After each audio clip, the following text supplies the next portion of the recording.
So you're angry, you're pissed off, you want revenge for what those motherfuckers did to you.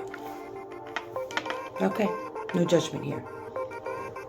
The best revenge, without a doubt, without question, 100%, the best revenge that you could get on somebody is healing, being silent, and completely removing yourself from their energy. So, let's heal. The best revenge is healing and ghosting the fuck out of people and being silent. Trust me. So, let's heal. Alright, thank you to my high vibrating ancestors, spirit guides, divines, and beings, source of light energy. Can we please get some messages of clarity regarding some healing we need to do here?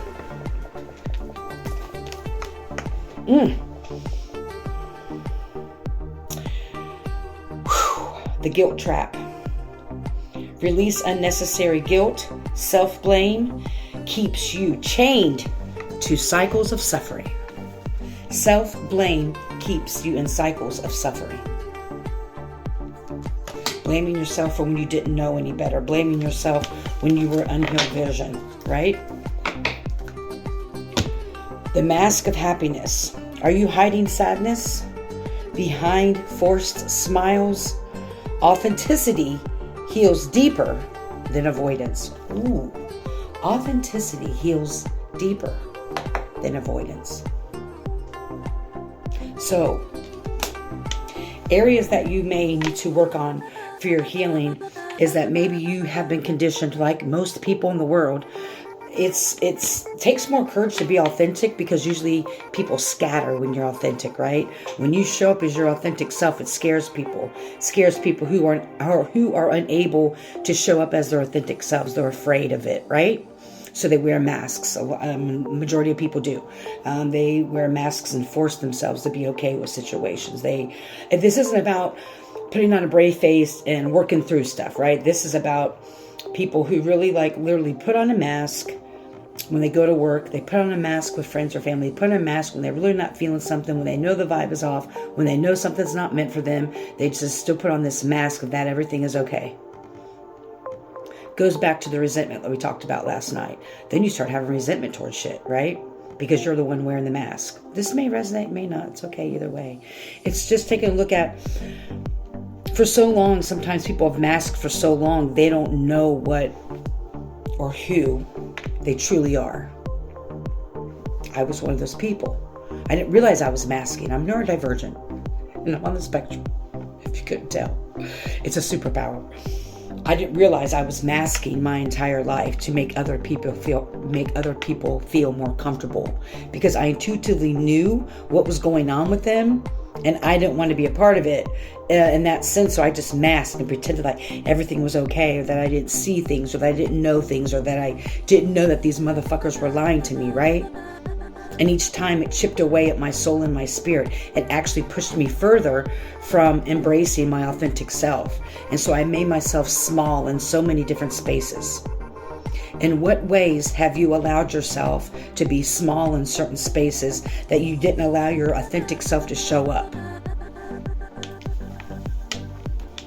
And then feeling guilty for it. It's like putting a mask on around your family or friends. Let's say you're really spiritual and you're really gifted, but your family thinks you're kooky.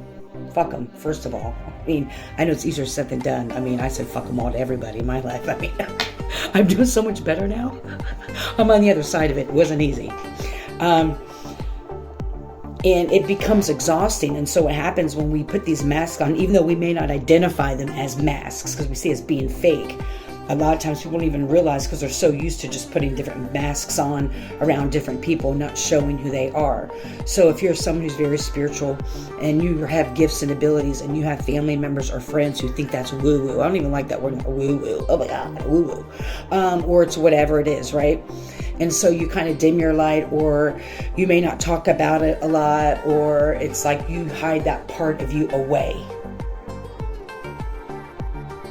That creates the cycle of disempowerment. By being around people, engaging in situations, being in groups, it doesn't matter what group it is, and not being able to show up as your authentic self, it tells the message, it gives you the message that you are crazy, or that you're not worthy, or that your gifts are silly, or to second guess your gifts, or to doubt yourself, or to keep dimming your light. And I talked a little bit about this in a different context yesterday about dimming our lights, right? And so these masks prevent us from being our authentic self, because it's like we're shamed or guilted, I should say, into not showing up as who we are, right? So how can we heal this? It's obvious. I mean, showing up more and more as yourself, but the more acceptance is the key, is what I heard.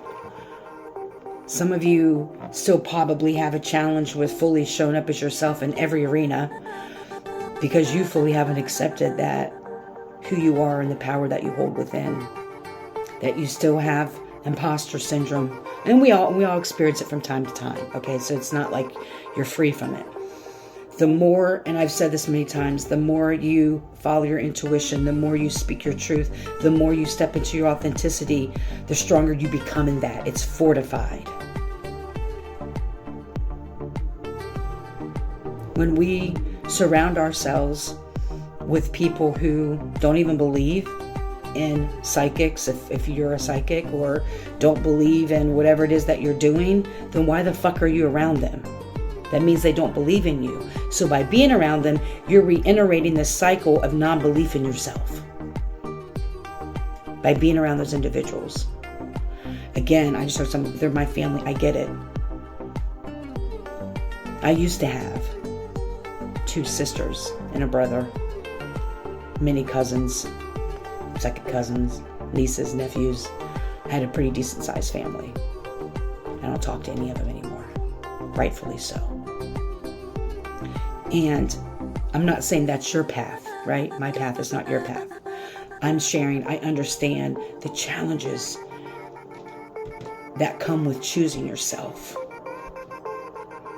Especially when all the messages that you may have received from the day you were born guided you not to choose yourself, not to show up as yourself, because maybe you're that quirky little kid, or that, you know, when you're that kid who couldn't sit still, or you always had this magical belief, a magical knowing as a child.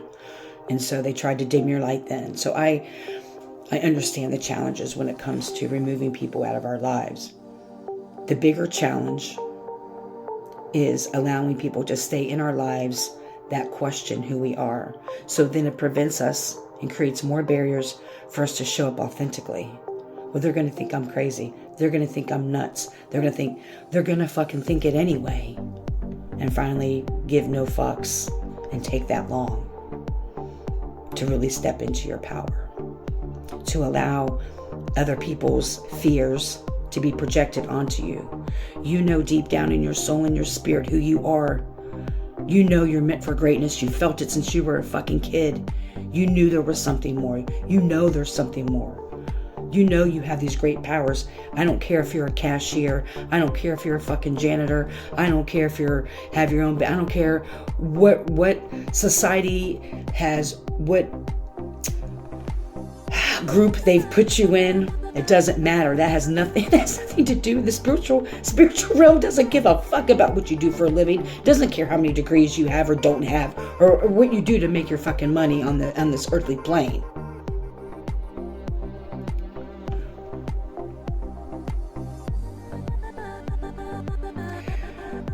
The more you continue to be around people who try to dim your light by not believing in you or believing in your gifts or abilities, the more you will become dim. The more you will question yourself and doubt your gifts and abilities. Don't doubt who you are, chosen. You're here for a divine, deeper purpose. Honor yourself. I hope you're healthy and happy and full of joy. I truly, truly do. You are loved, you are supported, and you are worth the fight. May you love and